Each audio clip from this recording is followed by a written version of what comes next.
आज जो हमारा प्रोटेस्ट है वो काफ़ी मतलब दिस इज आवर 4th और 5th प्रोटेस्ट। इससे पहले भी हमने प्रोटेस्ट करगिल में और मई में किए थे, अक्टूबर के मंथ में, उससे पहले हमने जुलाई में किए थे। हमारे प्रोटेस्ट करने का रीज़न ये है कि हम चाहते हैं कि जो 2019 के बाद लद्दाख में जो लोगों की किसी तरह से जो कसम से वो पार्टिसिपेशन जो खत्म हो गई लोगों की, उसको रिस्टोर किया जाए। हम समझते हैं कि 2019 के बाद यूटी आने के बाद लद्दाख में जो लोग पीपल्स जो रिप्रेजेंटेशन थी बहुत ज़्यादा कम हो गई है, लोगों की जो बातें हैं बहुत ज़्यादा कम हो गई और एक ब्यूरोक्रेटिक, एक हेजीमनी, एक ब्यूरोक्रेटिक मोनोपोली लद्दाख बन के रह चुका है, जिसमें हमारी बातें सुनी नहीं जाती हैं, हमारी बातें कहीं तक पहुंचती नहीं है। तो हमारी जो 4 डिमांड को लेकर हम काफ़ी टाइम से प्रोटेस्ट कर रहे हैं, एपेक्स और केडीए की सदारत में, करगिल डेमोक्रेटिक अलायंस की सदारत में, एपेक्स ले और करगिल डेमोक्रेटिक अलायंस की सदारत में हमारी जो 4 डिमांड है वो सिंपल ये है कि हमारे लद्दाख में स्टेटहुड रिस्टोर किया जाए। बिकॉज राइट आफ्टर 2019 हमारे जो कुछ रिप्रेजेंटेशन, जो थोड़ी बहुत जो रिप्रेजेंटेशन होती थी जम्मू कश्मीर में, वो भी अब खत्म हो गई है। हमारे एमएलए चुन के जाते थे, वो भी खत्म हो गई। तो हम चाहते हैं कि लद्दाख को भी just like Jammu and Kashmir उसमें असेंबली दी जाए, हमारे स्टेटहुड दी जाए। एंड सेकेंडली हमें 6th शेड्यूल में, क्योंकि लद्दाख के जैसे बाकी जो स्टेट्स हैं, बाकी जो एरियाज है नॉर्थ ईस्ट के, फॉर एग्जांपल आसाम है, मेघालय, त्रिपुरा, मिजोरम में, उनमें 6th शेड्यूल है ऐसे एरियाज को, ट्राइबल एरियाज को। तो हमारी डिमांड ये है कि हमें भी 6th शेड्यूल का स्टेटस दिया जाए लद्दाख को भी। And the third demand is that there should be recruitment for the jobs, क्योंकि लद्दाख में आपने 2019 के बाद कोई मेजर रिक्रूटमेंट देखा नहीं है। जी, हमारे जो 4 अहम डिमांड्स हैं कि स्टेटहुड लद्दाख को दिया जाए। हम चाहते हैं कि भारत सरकार स्टेटहुड की डिमांड को, 6th शेड्यूल की डिमांड को, हमारे जॉब की रिजर्वेशन की मांग को और हमारे यहाँ पब्लिक रिप्रेजेंटेशन को मजबूत बनाने के लिए लोकसभा में नुमाइंदगी को एश्योर करे। और हमें उम्मीद है कि सरकार इस प्रोटेस्ट के बाद जो इन्होंने हाई पावर्ड कमेटी बनाई थी उसमें रिविजिट करेगी, कंपोजिशन को ठीक करेगी, एजेंडा को फिक्स करेगी और जल्दी बातचीत का सिलसिला शुरू करेगी। तो सज्जाद साहब, आज आप लोगों ने जो है जम्मू के अंदर प्रोटेस्ट किया है, तो आने वाले दिन में अगर आप लोगों का डिमांड पूरा नहीं होता है तो हम लोग देखिए, प्रोटेस्ट ही एक वाहिद माध्यम है डेमोक्रेसी में जिसके जरिए हम सरकार तक अपनी बात पहुंचा सकते हैं। तो इसी प्रोटेस्ट के जरिए हम चाहते हैं कि सरकार तक अपनी बात पहुंचाए। और अगर जम्मू के प्रोटेस्ट के बाद भी कोई हल नहीं होता है तो हम कोशिश करेंगे कि दिल्ली की तरफ रुख करें और दिल्ली में जाके भी प्रोटेस्ट करें। तो आपका जो मेन मुद्दा जो 4 आपका डिमांड है उसके बारे में थोड़ा बताएं। स्टेटहुड की डिमांड है ताकि फेडरल स्ट्रक्चर लद्दाख में मजबूत हो, वहाँ कॉन्स्टिट्यूशनल सेफगार्ड्स मिले under the line of 6th schedule.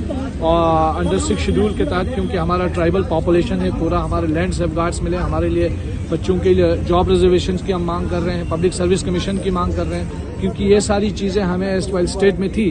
तो अब हमें और ज़्यादा एम्पावर करने के बजाय जो थी वो भी हमसे छीनी गई। तो इसीलिए हम हमारी डिमांड है कि सरकार इन चीज़ों को सुने। हम यहाँ पे इसलिए इकट्ठे हुए हैं, हमारी 3-4 डिमांड्स हैं जो स्टूडेंट्स की तरफ से है।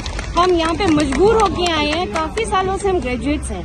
उस हिसाब से जब हमें पढ़ने का मतलब हमें जज्बा है, we are enough capable to study, तो हमें पढ़ के भी कोई फायदा नजर नहीं आता जब हमें कोई जॉब नहीं मिल रहा है। अनएम्प्लॉयमेंट इतना बढ़ गया हुआ है कि पॉपुलेशन के हिसाब से जो एसएससी बोर्ड ने सीट्स निकाला है उनका रेशियो भी कहीं नहीं जाता है।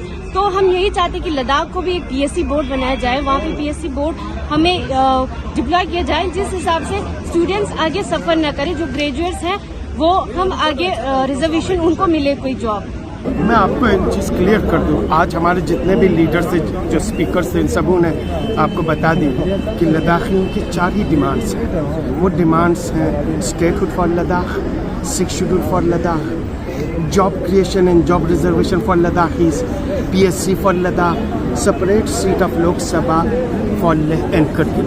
ये 4 डिमांड्स को लेकर, क्योंकि पिछले 2.5 साल से हम लेह एंड करगिल में प्रोटेस्ट करते आ रहे हैं और हम चाहते थे इस विंटर में, चूँकि हमारे लद्दाखियों की अच्छी खासी पॉपुलेशन जम्मू में है, इनको भी एजुकेट और अवेयर करें और साथ ही साथ जम्मू के मीडिया को भी बता दें कि लद्दाखी क्या चाहते हैं। इसीलिए इन 4 इश्यूज़ को लेकर आज प्रेस क्लब में हमने ये प्रोटेस्ट किया और आपने देखा कि हज़ारों की तादाद में लद्दाखी यहाँ पे आए और इन्होंने हमारे जो डिमांड्स थे उसको इंडोर्स किया और हमेशा इंडोर्स करते आए और आगे भी यही प्रोटेस्ट चलती रहेगी जब तक ये डिमांड फुलफिल नहीं होती।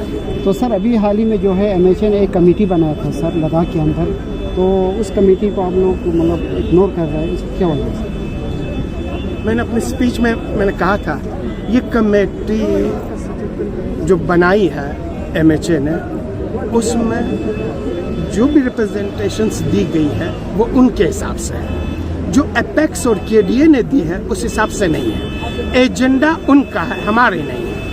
हमने उन्हें डे फर्स्ट में क्लियरली कहा था हमारे ये 4 एजेंडास हैं, इसमें कोई एम्बिग्यूटी नहीं है, एक क्लियर एजेंडास हैं, ये 4 एजेंडास हैं और हमारे ये लोग लद्दाख को रिप्रेजेंट करते हैं, इनके बगैर और कोई रिप्रेजेंट नहीं कर लेता है। जब इसमें एडिशनल अल्ट्रेशंस इन्होंने की और ये आज नहीं किया है, नित्यानंद जी जब लेह में आए थे तभी इन्होंने एडिशनल अल्ट्रेशंस की थी और इन्होंने कोशिश किया था एपेक्स और केडीए को विद इन एपेक्स और विद इन केडीए लोगों को लड़वाए, जो हम किसी भी कीमत पे टॉलरेट नहीं कर सकते, बर्दाश्त नहीं कर सकते। इसीलिए हमने गवर्नमेंट ऑफ इंडिया को क्रिस्टल क्लियर बता दिया है एजेंडा हमारी होगी और रिप्रेजेंट कौन करेंगे ये भी लद्दाखी डिसाइड करेंगे। सर इस तरह की एजुकेशन जो प्रोटेस्ट आने वाले दिन में भी देखने मिलेगा सर? हाँ, 3rd वीक ऑफ फरवरी में हम जंतर मंतर पे करने वाले हैं। इसके बाद आपको पूरा 2023 लद्दाख में एजुटेशन होगा। Thank you. For more updates, subscribe to our channel Kargil Today. Click the show links and enjoy watching the videos. Like us on Facebook and follow us on Instagram. Keep watching Kargil Today. Keep enjoying Kargil Today, the only voice of Kargil Ladakh.